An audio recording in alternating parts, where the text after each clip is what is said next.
They came back wrong. Every single one of them. My neighbor Calder Ashworth vanished into those pines on a Thursday morning, and when he came shuffling up his driveway 11 days later, his eyes looked like somebody had scooped out whatever used to live behind them and poured wet concrete into the holes. He smiled at me. I want you to sit with that. A grown man, 63 years old, former high school football coach, walked up to his own mailbox, turned, and smiled at me with a mouth that did not remember how smiling was supposed to work.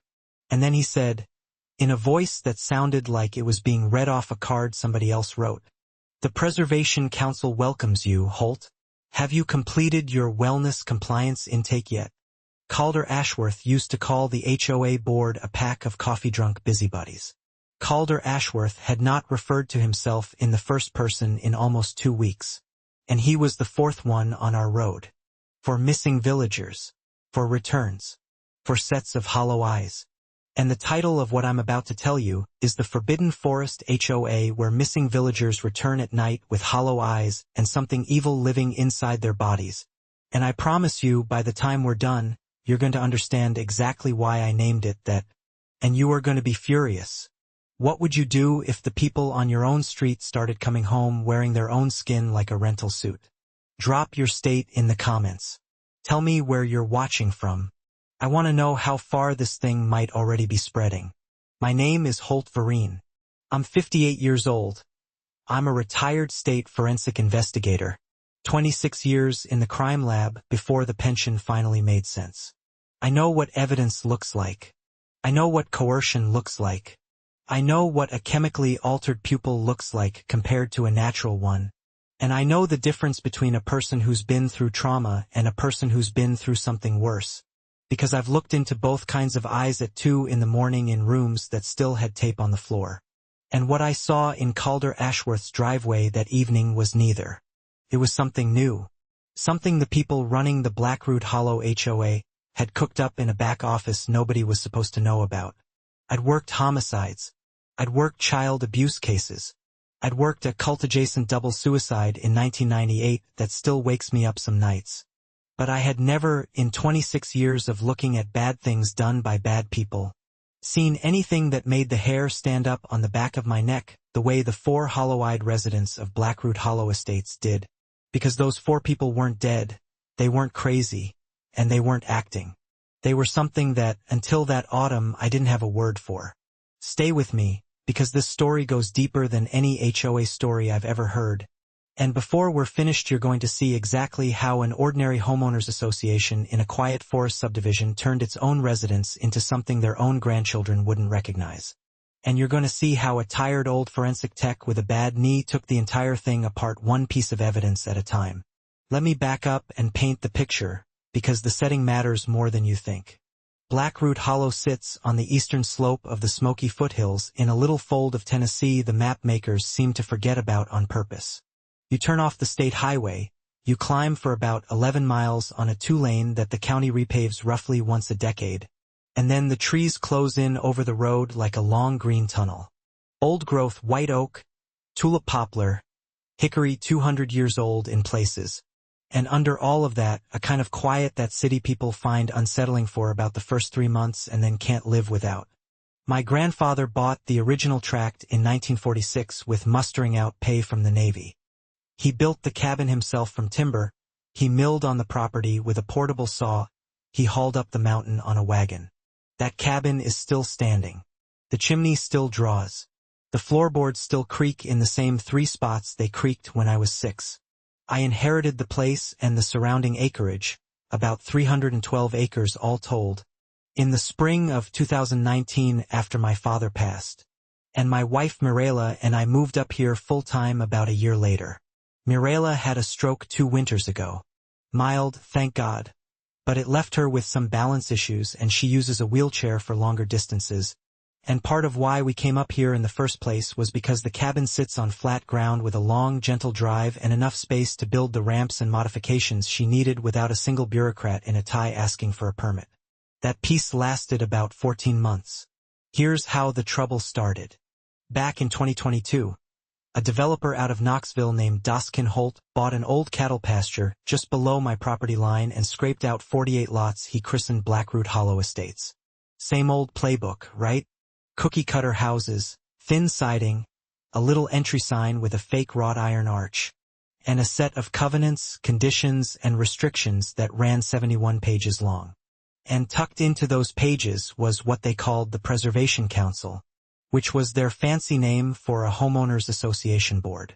Now, I did not buy a lot in Blackroot Hollow Estates. I want that crystal clear. My land predates their subdivision by 76 years. My deed was filed in the Sevier County Courthouse when Harry Truman was still figuring out how to run the place. But about 11 months after the development opened, I got a certified letter informing me that the Preservation Council had, quote, extended jurisdictional oversight over adjoining parcels deemed visually integral to the community character, unquote. They wanted to tell me what color my cabin could be. They wanted me to submit my driveway gravel for aesthetic approval. They wanted to fine me $200 a day, because the oak tree my great-grandfather planted in 1919 was apparently, quote, non-conforming, unquote. And the woman who signed that letter was a name I'm going to be saying a lot in this video. So burn it into your memory right now, because this is the person the Forbidden Forest HOA was built around. Her name is Saskia Thrall. Saskia Thrall, 51 years old, former pharmaceutical sales rep, moved into the biggest lot in Blackroot Hollow Estates 2 years ago, got herself elected HOA president inside of 6 weeks, and has been running that Preservation Council like it's her own private kingdom ever since. She drives a champagne-colored Range Rover that is always, and I mean always, spotlessly clean, which is a genuine engineering miracle on these mountain roads. She wears pressed linen.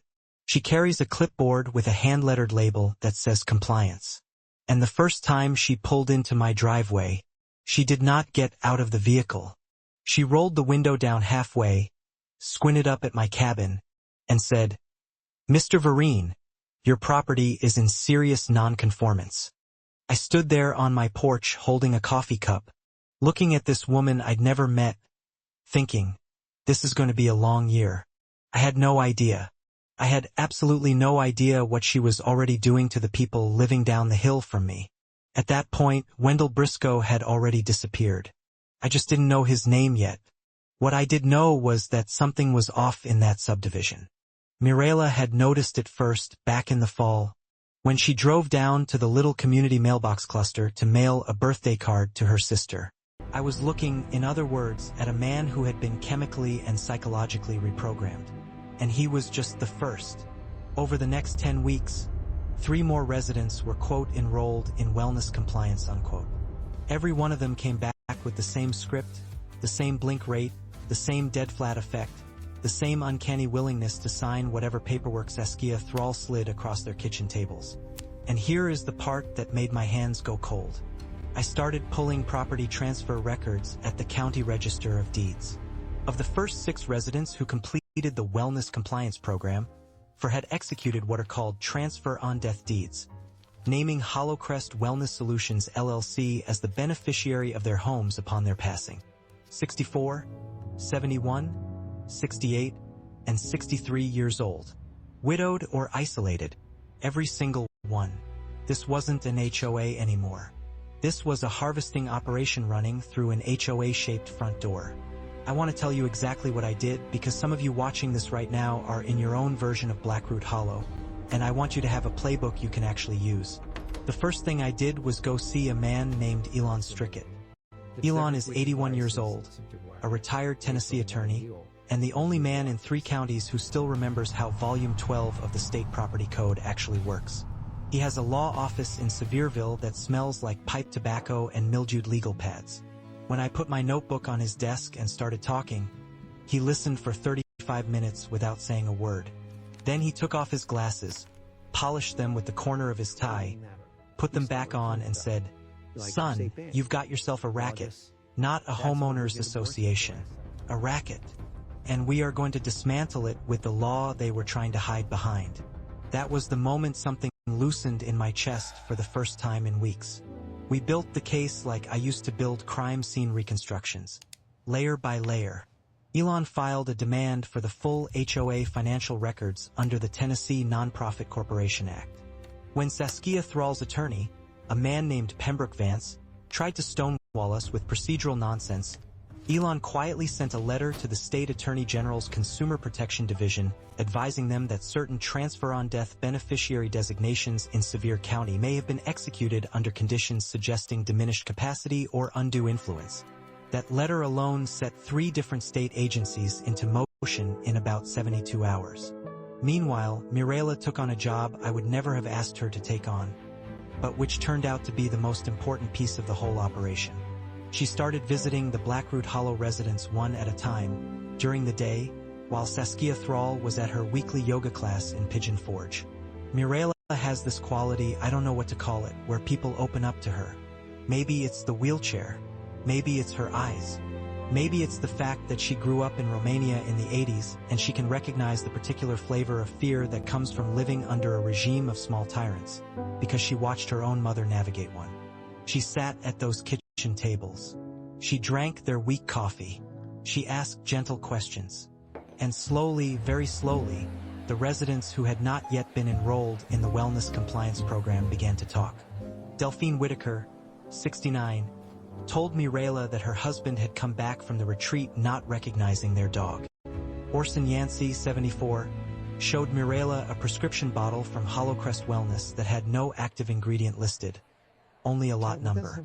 Kira Drummond, who at 41 was the youngest homeowner on the street and had so far resisted enrollment through a combination of stubbornness and sarcasm, handed Mirela a folder she'd been quietly compiling for 5 months that included photographs, voicemails from Saskia Thrall containing explicit threats, and a recording of a Preservation Council meeting at which Pembroke Vance had described non-compliant residents as, quote, low-hanging fruit for structured divestment, unquote.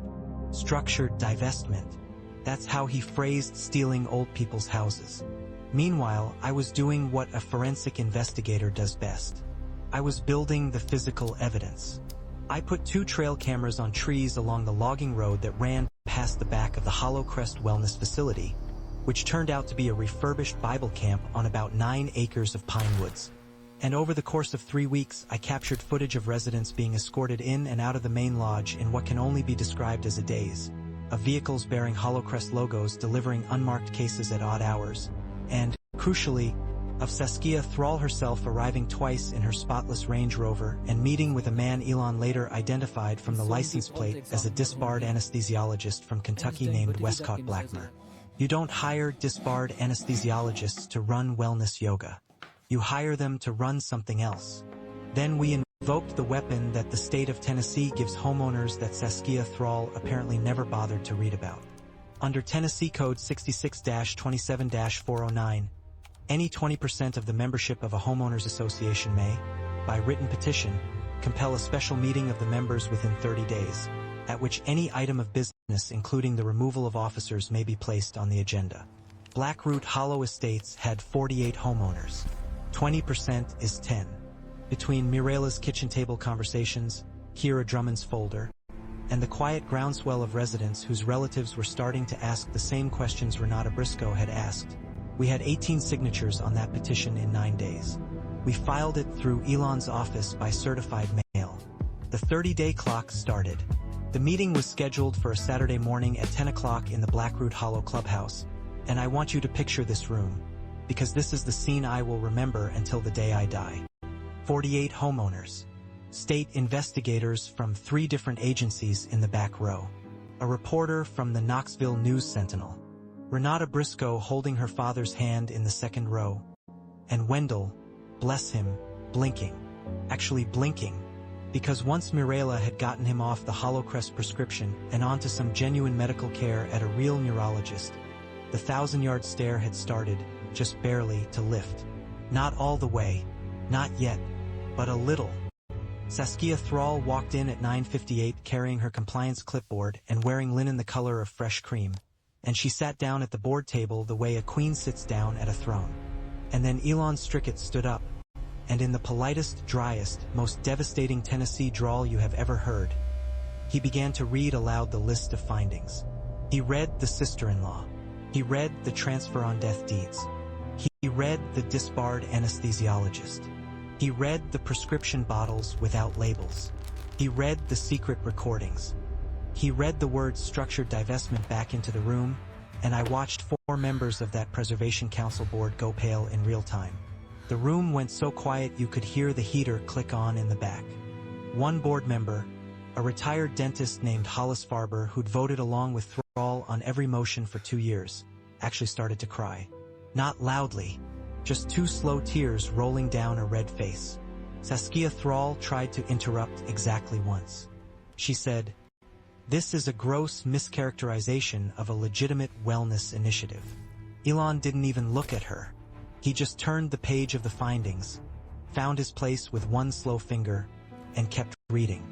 By the time he was done, every single person in that clubhouse had figured out that they'd been living next door to a predator in linen, and that the woman who'd been writing their violation notices had been quietly cataloging their parents for a spreadsheet of future assets. And then the state attorney general's investigator stood up from the back row, badge in hand, and asked Saskia Thrall to step outside for a conversation. She did not step outside gracefully. She invoked the Fifth Amendment 3 times before she reached the door. But she stepped outside. Now, before I tell you how this ended, I need to pause for 1 second, because I know some of you watching right now are nodding along a little too hard. You're recognizing something. Maybe it's not chemical. Maybe your HOA isn't running a disbarred anesthesiologist out of a Pinewood Bible camp. But maybe it's the clipboard. Maybe it's the selective fines. Maybe it's the eerily identical phrasing in their letters. Maybe it's the way certain neighbors have gone quiet in the last 6 months. If any of that is hitting close to home, do me a favor right now. Hit that subscribe button, ring the bell, and drop a comment below telling me one specific thing your HOA has done that felt off. One detail. One sentence. I read every one of them, I compile the patterns, and I use them to plan the next video on this channel because it turns out Forbidden Forest HOAs are not as rare as you'd hope, and the more of us who compare notes out loud, the harder it gets for the Saskia Thralls of the world to operate in the dark. Also, if you've got a loved one in a community where something feels wrong, forward this video to them. You'd be amazed how often a single video watched at the right moment is the thing that gives somebody permission to start asking questions. Alright, back to the clubhouse, because this is the part where the forest started getting its villagers back. What happened next took about 7 months to play all the way out, and I'll give you the bullet points because some of it got technical, but I want you to see the full shape of it. Saskia Thrall was arrested on the steps of the Blackroot Hollow clubhouse that Saturday afternoon. The initial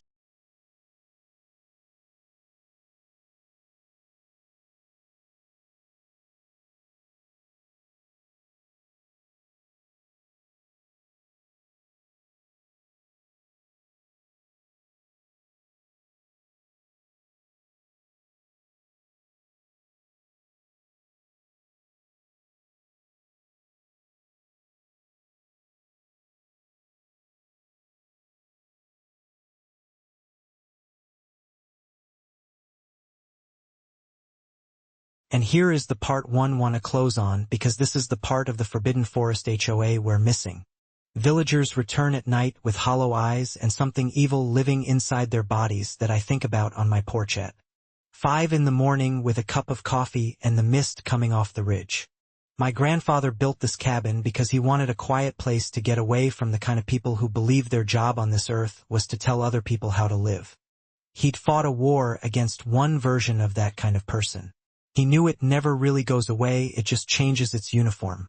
When Saskia Thrall rolled up my driveway in her spotless Range Rover and told me my property was in non-conformance, she was wearing a different uniform than the one my grandfather had fought. Linen blazer, clipboard, the little laminated badge that said Preservation Council. But it was the same person underneath. The person who believes that because they have a title and a committee and a clipboard, they get to decide what other people do with their own homes, their own bodies, and their own final years. And the lesson of this whole story, if you take nothing else from this video, is that people like that count on you being tired. They count on you being polite. They count on you assuming that because something has a committee and letterhead and some quote-unquote bylaws, it must be legitimate. It is not automatically legitimate. It is only as legitimate as the law underneath it allows, and the law in almost every state in this country is on your side. You just have to be willing to pick it up and use it. If you're an older homeowner watching this right now, and you've been handed paperwork you don't understand, do not sign it. Get a real attorney. Call a family member. Call the state attorney general.